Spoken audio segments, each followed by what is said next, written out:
cativeiro por uns 7 anos, por aquele homem que a raptou e abusou dela durante todo esse período. Ela foi mantida num quarto muito pequeno, de 3 metros por 3 metros, sem janela, e por 7 anos aquela menina não saiu daquele quarto onde ela foi mantida em cativeiro, sendo abusada constantemente. Teve um filho ali no cativeiro, não foi no hospital, não foi nada.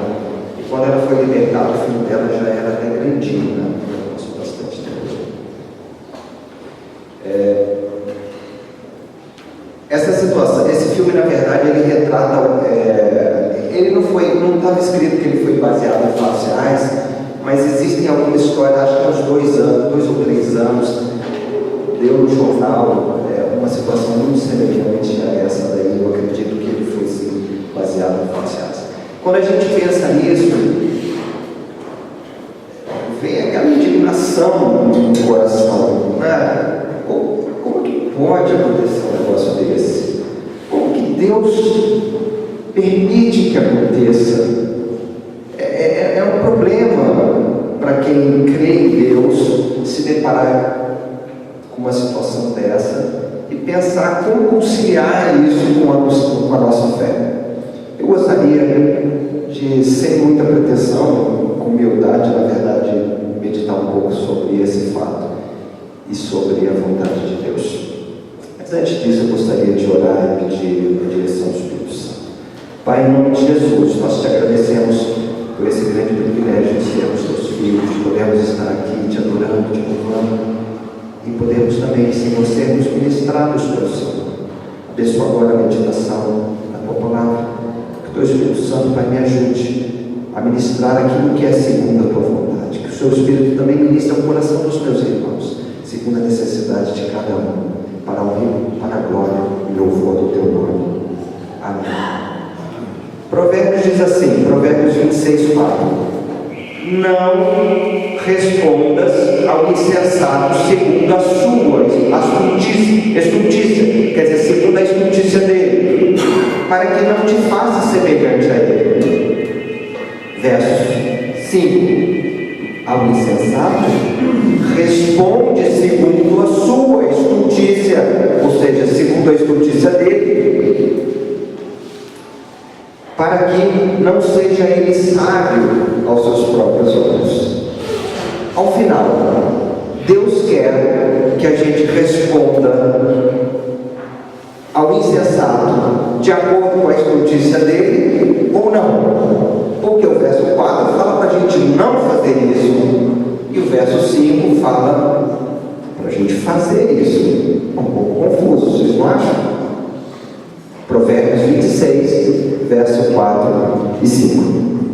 Quando nós estudamos a história eclesiástica, que é a história da igreja, e a teologia histórica, tem várias doutrinas, matérias dentro da teologia sistemática, teologia dogmática, e uma delas é a teologia histórica, onde nós estudamos a história do desenvolvimento teológico. Então, quando nós estudamos a teologia histórica e a história da igreja, nós tomamos conhecimento que houve discussões acaloradas dentro da igreja acerca de determinadas doutrinas, porque aparentemente a igreja se deparou por textos contraditórios como esse que nós acabamos de ler, né? Textos aparentemente contraditórios, porque a palavra de Deus não é contraditória, mas que para nós pareciam contraditórios. Eu posso citar alguns exemplos. Existem textos bíblicos que falam que Cristo era homem. Ele chorou, teve fome, teve sede, se angustiou. Então Cristo era homem. Mas há outros textos que falam que Cristo era Deus. Eu e o Pai somos um, toda a autoridade me foi dada no céu e na terra. Tem vários textos que mostram que Jesus Cristo era Deus. E a igreja, uma das primeiras discussões que houve no seio da igreja foi a discussão cristológica. Quem é Cristo? Afinal, ele era Deus ou era homem? Uma parte da igreja falou que Jesus era homem, outra parte não é homem, é Deus. Ficou até aquela discussão, até que a igreja chegou no consenso de que não era nenhuma coisa nem outra. Outra discussão no aspecto teológico. Existem textos na Bíblia que falam que só existe um Deus, mas outros textos na Bíblia falam que tem um Deus Pai e um Deus Filho que é semelhante ao Pai, e falam do Espírito Santo como sendo Deus, como tendo poder, como sendo onisciente, sabendo todas as coisas, como tendo todo poder. Chama esse Espírito Santo de Espírito de Deus. Afinal de contas, tem um Deus ou tem três? E as discussões da igreja, a gente pode estudar isso, a história disso dentro da teologia histórica, uma discussão tremenda. E a igreja, ela teve a sabedoria de não escolher entre uma posição em detrimento da outra. Então, no caso de Cristo, a igreja falou assim: não, Cristo é 100% homem e 100% Deus, sendo que uma coisa não afeta a outra. Por quê? Porque a Bíblia assim diz. Mas tem três deuses ou tem um Deus? Não. Tem um Deus, mas tem três pessoas, é a doutrina da Trindade. Mas como é que você explica isso? Eu não explico, é um mistério. Mas se a Bíblia diz, eu creio. Eu não sei explicar, mas eu creio. Os próprios judeus tiveram alguma dificuldade, porque existem alguns textos bíblicos no Antigo Testamento que falam acerca do Messias como o servo sofredor. A gente vê isso muito em Isaías, um homem de dores e que sabe que é sofrer. Mas existem outros textos dentro da profecia que falam do Messias como um rei, conquistador, governante que ia governar todas as coisas, que todo mundo ia dobrar a sua vontade diante dele. E os judeus escolheram esse segundo em detrimento do primeiro. E quando Jesus veio, eles não conseguiram identificar em Jesus o Messias, porque eles desprezaram uma parte da palavra, a palavra do Messias como servo sofredor, e ficaram apenas com aquelas palavras que falavam do Messias como esse rei vitorioso. Perderam o momento da história, perderam a revelação de Deus, porque não deram atenção a toda a palavra de Deus. A igreja teve a sabedoria de não fazer isso.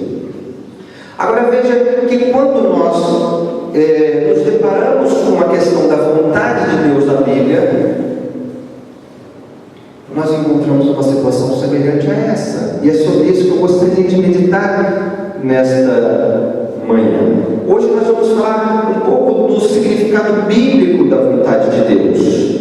Nós temos, na verdade, também textos que nos falam da vontade de Deus de duas maneiras. E se nós não entendermos isso, nós de fato vamos agir igual aos judeus, que esperavam o Messias sem considerar toda a revelação da palavra de Deus sobre o assunto. Então, vamos ver o que isso significa. Eu vou propor nesta manhã que a vontade de Deus deve ser compreendida de duas maneiras. O relógio estava funcionando? Não. Estava parado? A palavra de Deus, a vontade de Deus, ela deve ser entendida de duas maneiras, dois significados básicos bem diferentes. O primeiro deles é que Deus é soberano sobre todas as coisas. Deus é soberano sobre todas as coisas. Nada escapa à vontade de Deus no universo. Mesmo assim, Deus desaprova muitas coisas. Aparentemente, isso é irreconciliável. Se você parar para pensar, isso é irreconciliável. Como dizer que Jesus Cristo é homem e é Deus também é irreconciliável. Como dizer que Deus é um só, mas tem três pessoas também é logicamente irreconciliável. Isso que eu estou falando significa que Deus desaprova algumas coisas que Ele ordena. Deus ordena que aconteça algumas coisas que Ele mesmo desaprova, mas Ele ordena. Ou Ele proíbe algumas coisas que Ele determina. E nós vamos procurar mostrar isso na palavra de Deus. E para colocar de uma forma mais paradoxal, eu colocaria assim: Deus deseja algumas coisas em um sentido que Ele não deseja em outro sentido. Isso parece ser muito paradoxal. Vamos falar então daquilo que na teologia se diz de decretos, os decretos de Deus. Então nós vamos falar da vontade de Deus por decreto ou a vontade soberana de Deus. Vamos ver algumas passagens da Escritura que nos fazem pensar dessa maneira. A vontade de Deus com seu controle absoluto sobre tudo que acontece. É a vontade de Deus por decreto ou a vontade soberana de Deus. Uma das formas mais claras de nós pensarmos neste assunto é quando nós observamos aquilo que Jesus falou no Getsemane, enquanto ele estava orando. Está lá em Mateus 26, 39. Jesus falou assim: meu Pai, se é possível, passa de mim este cálice. Todavia, não seja como eu quero, mas como tu queres. O texto é muito conhecido, os irmãos conhecem bastante. Aqui, vontade de Deus, Jesus estava se referindo aqui quando ele orou dessa maneira. Se for possível, passa de mim este cálice, mas não seja feito como eu quero, mas como tu queres, ou seja, segundo a tua vontade. Qual era essa vontade de Deus?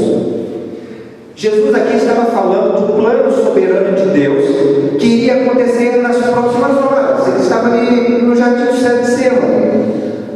Os seus detratores já estavam vindo para prendê-lo. E ele estava orando intensamente. Diz a Bíblia que ele transpirava sangue naquele momento. Agora, vá lá em Atos 4, 27 e 28. Esse texto, a partir do capítulo 3, Pedro e João foram ao templo e um homem coxo pediu esmola para Pedro e para João, e eles falaram assim: olha, eu não tenho ouro nem prata, mas o que eu tenho eu te dou, levanta-te e anda. E aquele homem levantou. A partir do verso 11 do capítulo 3, você vê Pedro fazer um discurso no templo, e as autoridades religiosas ficaram muito irritadas com aquele discurso, prenderam Pedro, levaram Pedro e João perante o Sinédrio, mas depois eles foram soltos. Então, quando eles voltaram para a igreja de Lucas, para os irmãos, eles começaram a orar. Verso 23, uma vez outros procuravam os irmãos e lhe contaram quantas coisas Deus havia dito aos principais sacerdotes anciãos. Ouvindo isso unanimemente, levantaram a voz a Deus e disseram: tu, soberano Senhor, que fizeste céu, a terra, o mar e tudo que neles há, que disseste por intermédio do Espírito Santo por boca de Davi, nosso pai e teu servo, Salmo 4, porque se enfureceram os gentios, e os povos imaginaram coisas vãs, levantaram-se os reis da terra e as autoridades ajuntaram-se a uma contra o Senhor e contra o seu ungido, porque verdadeiramente se ajuntaram nesta cidade contra o teu santo servo Jesus, ao qual ungiste Herodes, Pôncio Pilato, com gentios e gente de Israel, para fazerem tudo o que a tua mão e o teu propósito predeterminaram. O que está dito aqui nas Escrituras? Que Deus predeterminou que Herodes e as autoridades e os gentios crucificassem Jesus. Foi Deus quem predeterminou isso. Tudo bem, todos nós cremos nisso, mas veja bem, esse era o plano de Deus por decreto, essa era a vontade soberana de Deus, isso iria acontecer. Jesus estava falando: Senhor, se for possível, passa de mim este cálice, mas Deus já tinha decretado que aquilo ia acontecer. Agora, um ponto crucial para nós entendermos nessa passagem é que Pilatos pecou, Herodes pecou, os gentios pecaram, os líderes judeus pecaram. Então, nós temos que concluir que Deus determinou alguma coisa que incluía o pecado dessas pessoas. Vocês estão comigo? Deus predeterminou algo que tinha que acontecer, e neste plano soberano de Deus, neste decreto de Deus, incluía o pecado de muitas pessoas, e aquelas pessoas tinham que pecar, tinham que crucificar Jesus injustamente para que o plano de Deus se cumprisse. Então, mas isso é um pouco confuso, porque Deus não odeia o pecado. Deus não quer o pecado, Deus condena o pecado em toda a Bíblia, mas como que Ele determinou que aquelas pessoas pecassem? sacrificassem para que o plano dele se cumprisse, porque os decretos de Deus não podem ser revogados. Os decretos de Deus, eles vão acontecer, quer você creia, quer você não creia, quer você queira, quer você não queira. Aquilo que Deus determinou que vai acontecer segundo a sua vontade e segundo o seu propósito. Isaías 53:10 diz assim: todavia ao Senhor agradou moê-lo, e a vontade do Senhor prosperará nas suas mãos. Está falando sobre Jesus. A Bíblia diz que ao Senhor agradou moer a Jesus, agradou castigar Jesus ali naquela cruz, e diz que a vontade de Deus vai prosperar nisto, em que Jesus fosse moído. Ou seja, embora o plano de Deus incluísse até o mal daqueles homens, no final a vontade de Deus prosperaria nessas coisas e Deus seria glorificado. E nos decretos soberanos de Deus, sempre eles glorificam a Deus ao final, embora muitas vezes nós não consigamos entender. Quando nós pensamos em Hitler, um maluco, demente, por causa dele 60 milhões de pessoas morreram na Segunda Guerra Mundial, de 39 a 45 do século passado. E você fica, mas como isso pode ser a vontade de Deus? Quando nós olhamos para as Escrituras, a lei de Moisés, que foi dada aproximadamente há 3.400 anos atrás, o Senhor falou que se Israel desobedecesse, ele ia espalhar aquela nação por toda a terra, ia tirá-los da terra que Deus tinha prometido, espalhar entre as nações, mas que se eles arrependessem, um dia Deus nos traria de volta. Essa profecia foi cumprida parcialmente quando Israel foi levado cativo para a Babilônia, mas ela não foi cumprida completamente porque Israel não foi espalhado em todas as nações da terra, e a palavra de Deus falava que ia ser espalhado em todas as nações da terra. Quando eles foram para o cativeiro babilônico, eles foram só para a Babilônia. Ela se cumpriu parcialmente, mas não plenamente. Na verdade, ela se cumpriria em 135 depois de Cristo, quando Roma invadiu a Palestina por causa de rebelião de Israel. Fez isso em 70, na destruição da cidade do templo, e depois em 135. Em 135, a história nos conta que não sobrou judeu nenhum na Palestina, porque o Império Romano espalhou ele em todas as nações realmente. Mas foi através de Hitler, o demente, e através desse morticínio de 60 milhões de pessoas, que Deus cumpriu essa profecia. E em 1948, Israel voltou para a terra que Deus tinha prometido. Se não houvesse a Segunda Guerra, provavelmente Israel jamais teria voltado para a Palestina. Eles só voltaram como consequência da Segunda Guerra Mundial, quando as nações ficaram propícias a eles, e a ONU acabou autorizando o retorno deles, ou transferindo a terra, a posse da terra para eles. Mas como que nós vamos julgar o que Deus faz? Puxa, mas Deus deixou 60 milhões de pessoas. Os propósitos de Deus eternos foram cumpridos, mesmo que nós olhemos para toda a desgraça que ocorreu e nós não consigamos entender como Deus pode fazer isso.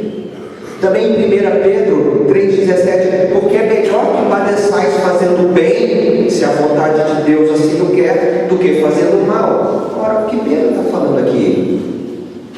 Que é melhor que nós padeçamos fazendo bem, se a vontade de Deus for assim, do que fazendo mal. Mas se um cristão está fazendo bem, e uma autoridade, ou quem quer que seja, faz o mal para o cristão, isso não é a vontade de Deus, porque Deus fala que nós temos que amar o próximo, que nós temos que ser justos.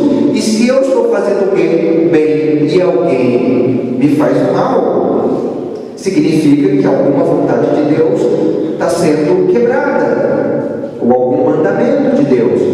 Mas se isso acontecer, é porque Deus determinou que aconteça, porque Deus é soberano sobre todas as coisas. Então, se eu sofro fazendo bem, eu tenho que admitir que a vontade de Deus está sendo feita, neste caso. Ainda que, eventualmente, para que a vontade dele decretada, a vontade soberana dele seja cumprida, algum mandamento tem que ser quebrado.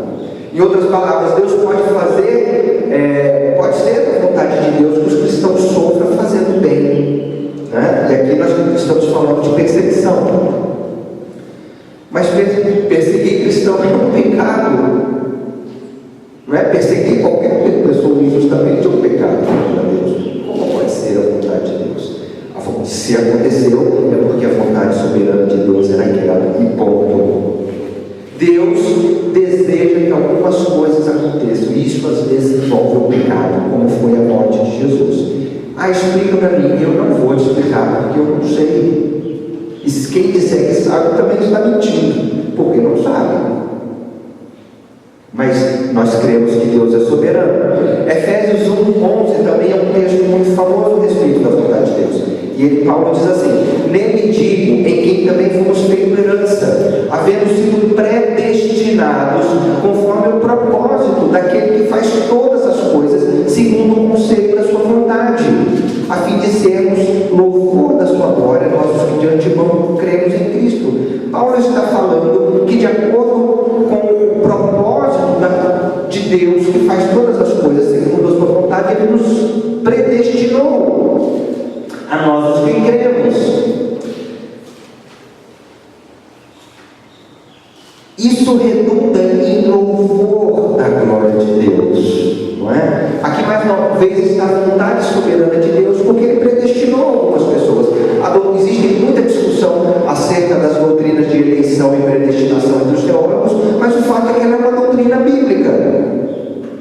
E aqui mais uma vez a gente tem textos aparentemente contraditórios, em que a Bíblia fala de predestinação e eleição, e do outro lado a Bíblia fala da responsabilidade humana. Mas aparentemente a predestinação e a responsabilidade humana são conceitos contraditórios.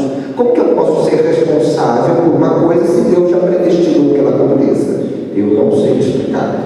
E os teólogos estão discutindo isso há 500 anos e não chegaram a uma conclusão.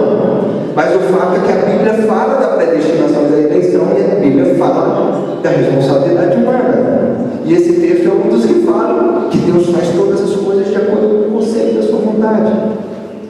E são muitos os textos, e eu precisaria daquelas 2h10 para eu citar todos eles, não é?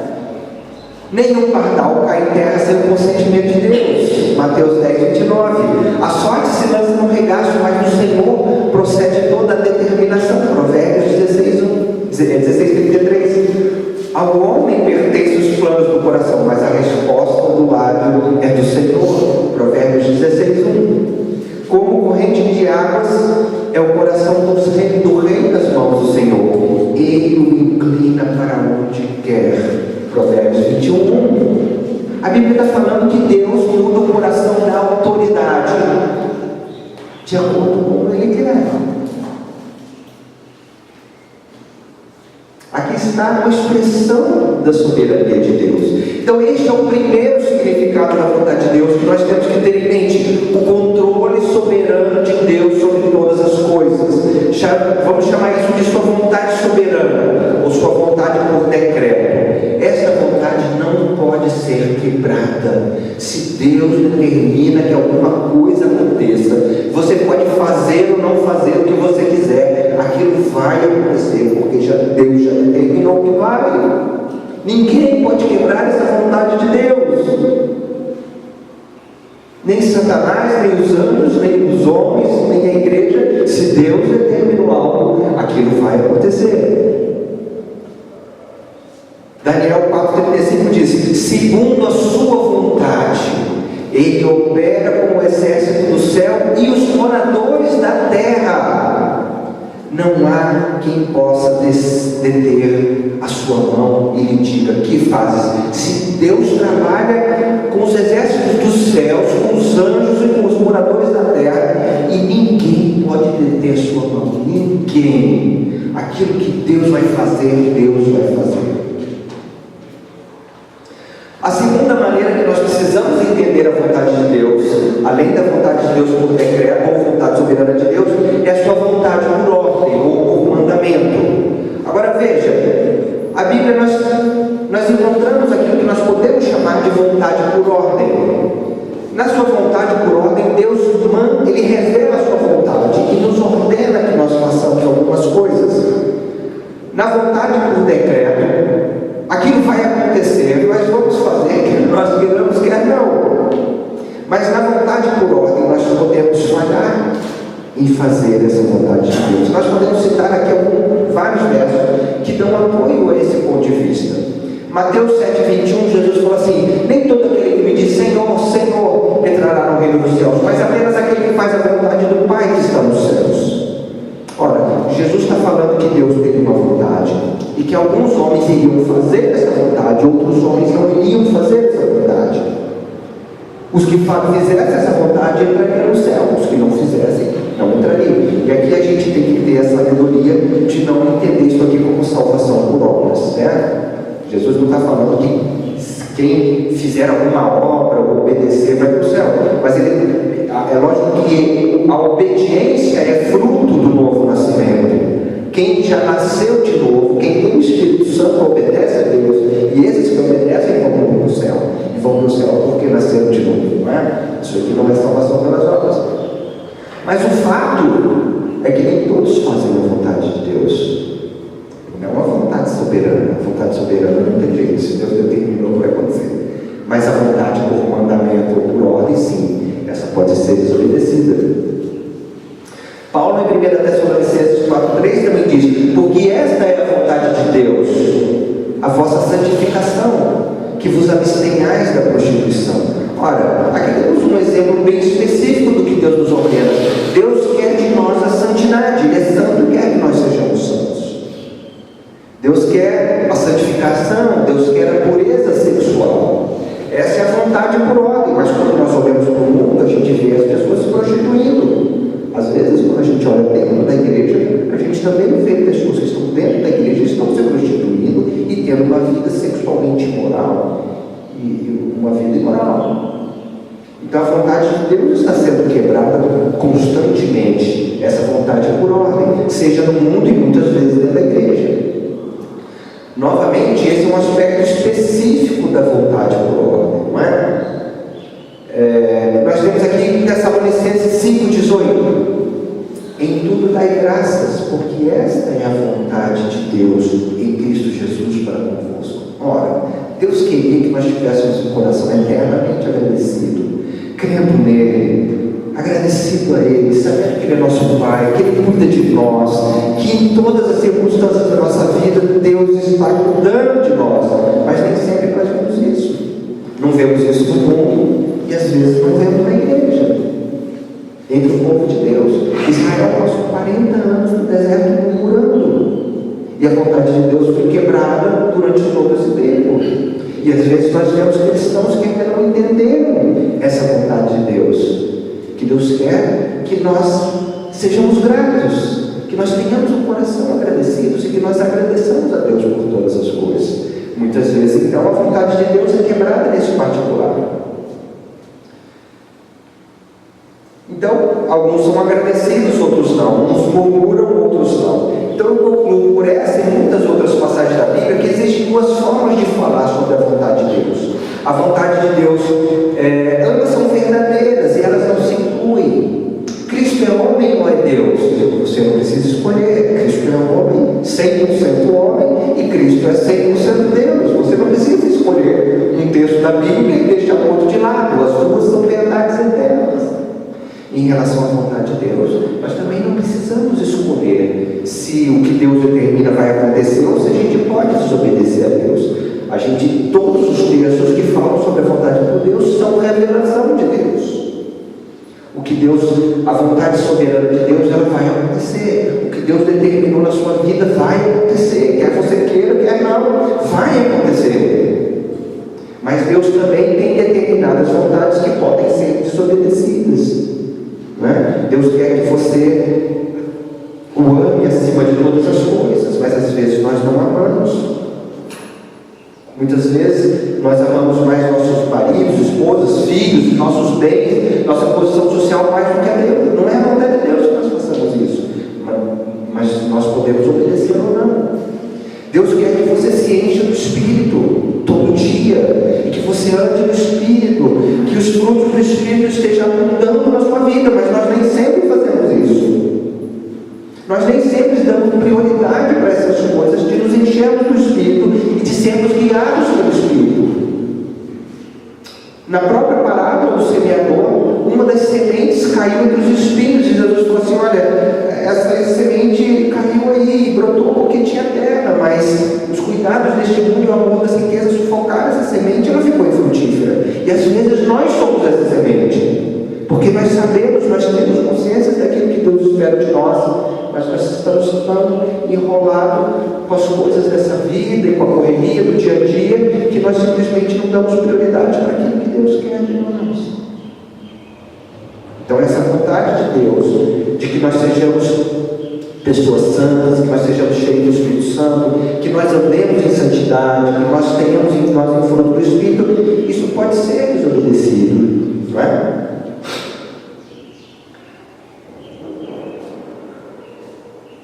Agora veja, eu gostaria de destacar aqui a preciosidade dessas duas verdades. Ambas correspondem a uma necessidade profunda que todos nós temos quando nós nos sofremos ou quando nós nos deparamos do mal. De um lado, nós precisamos ter certeza de que Deus está no controle, que é capaz de cuidar da minha dor, da minha perda. Quando eu me deparo com o mal nesse mundo e quando o mal me alcança a minha família, eu preciso saber que Deus está no controle, porque se eu não tiver essa certeza, eu vou acabar desviando da fé. Se eu achar que Deus não ligou, se eu achar que Deus não me ouviu, se eu achar que Deus não se importa, eu vou acabar caindo da fé, desviando, desanimando. Eu preciso entender que Deus é soberano, e mesmo quando o mal me alcança, Deus está no controle. Se vocês sofrerem como cristãos, se essa for a vontade de Deus, que isso seja para o louvor e para a glória de Deus. Por outro lado, eu preciso entender que Deus, eu preciso sentir e entender que Deus se compadece de nós, porque se eu simplesmente considerar que Deus permitiu o mal na minha vida, meu coração também vai endurecer. Mas eu preciso sentir que Deus se aborreceu com aquilo, que Deus discordou daquilo, que Deus odeia aquilo que aconteceu, porque senão também meu coração endurece para com Deus. E eu preciso ter esses dois entendimentos da vontade de Deus para que eu possa caminhar com Deus no mundo mal. Citando o exemplo inicial que eu dei aqui, uma criança que foi abusada, e eu não conheço tanto vocês, se alguém passou por isso, me perdoe, eu não quero aqui ferir ninguém, nem tocar em feridas, talvez nem estejam cicatrizadas, mas se alguém passou por um problema disso, e está, às vezes, até revoltada, ou com abuso na infância, ou com mal, às vezes, ou qualquer mal, alguém da família foi assassinado, a gente não entende o mal que for, você fala, mas isso foi da vontade de Deus ou não foi? Então nós temos aqui um embasamento bíblico para responder: não foi da vontade de Deus, porque Deus odeia o pecado. Deus não quer que ninguém abuse de ninguém, porque a ordem de Deus, o mandamento de Deus é que nós amarmos, não fazermos o mal, não fazer com o outro o que nós não gostaríamos que fizessem conosco. Então não foi a vontade de Deus, Deus se entristeceu com aquilo, Deus se aborreceu, se entristeceu, Deus odeia aquilo que aconteceu. Mas por outro lado, nós podemos dizer também sim, foi da vontade de Deus, porque Deus permitiu que acontecesse, Ele não fez nada para impedir. Ele poderia fazer, mas Ele não fez.